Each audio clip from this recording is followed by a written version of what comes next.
Love drives compassion. Kasih itu membuat kita punya belas kasihan kepada orang lain. Orang yang tidak punya belas kasihan, hatinya tuh penuh kejahatan dan ia akan jadi manusia yang kejam. Amsal 21 ayat 10 bilang gini, hati orang fasik mengingini kejahatan dan ia tidak menaruh belas kasihan kepada sesamanya.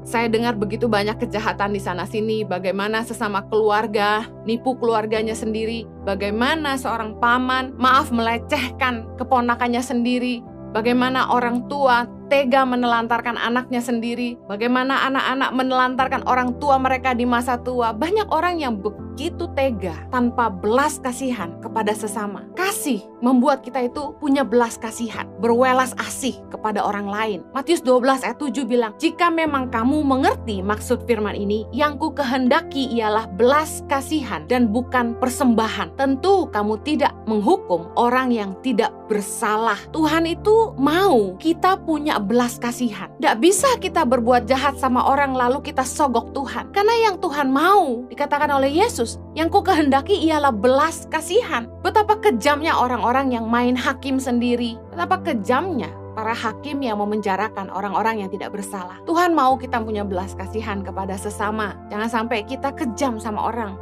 Sekalipun orang itu salah sama kita, kita tidak sepatutnya berbuat kejam kepada mereka. Saya renungkan, Tuhan apa sih belas kasihan? Tuhan kasih pengertian gini, belas kasihan adalah kemampuan seseorang mengasihi dan melihat nilai dalam diri orang lain. Ketika kita punya belas kasihan, kita bisa melihat bahwa orang lain hidupnya tuh sangat bernilai. Hidup mereka sendiri berharga. Orang punya nilai dalam hidupnya. Contoh, ketika kita melihat orang miskin, orang lemah dianiaya, hak orang lemah dirampas. Orang yang punya belas kasihan akan berpikir begini, tidak seharusnya mereka diperlakukan seperti itu. Kenapa kita bisa berpikir begitu? Karena kita bisa melihat nilai dalam hidup mereka, meskipun mereka miskin secara keuangan. Kita bisa melihat nilai dalam diri orang, meskipun dia orang rakyat biasa. Orang-orang yang bisa menindas orang lain, merampas hak orang lain, sama sekali tidak punya belas kasihan karena mereka tidak lihat manusia itu berharga. Makanya tidak heran orang itu bisa terjadi pembunuhan, nyawa orang seolah-olah nggak ada harganya. Amsal 14 ayat 21 bilang gini, siapa menghina sesamanya berbuat dosa, tetapi berbahagialah orang yang menaruh belas kasihan kepada orang yang menderita. Saya percaya bahwa belas kasihan itu bukan hanya salah satu karunia. Kalau karunia kan gini, ada yang punya, ada yang tidak gitu. Belas kasihan bukan hanya salah satu karunia. Belas kasihan adalah sifat Tuhan, bagian dari kasih Tuhan di dalam hidup kita. Belas kasihan Tuhanlah yang membuat Ia mengasihi kita meskipun kita orang berdosa. Kalau orang punya belas kasihan, mereka nggak akan menghakimi orang sembarangan dan mereka juga tidak akan berbuat kejam kepada sesamanya. Kita tidak akan tega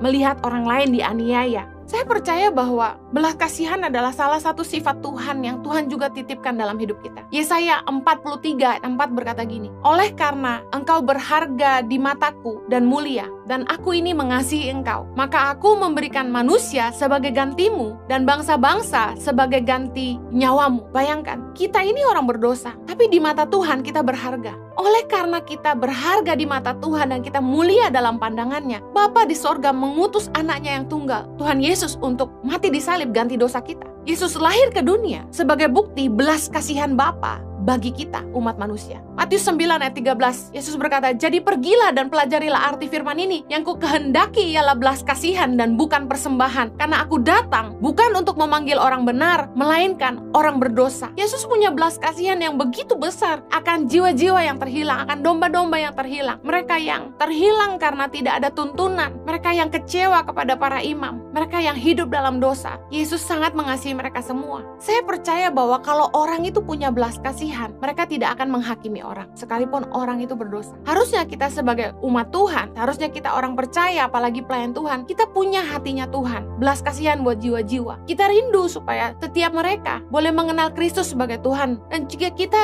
ketemu dengan orang-orang yang mungkin pernah menyakiti kita sekalipun, mereka mungkin mengecewakan hidup kita, kita tidak bisa membenci mereka karena kita punya belas kasihan. Kita akan terus mendoakan mereka supaya jiwa mereka diselamatkan.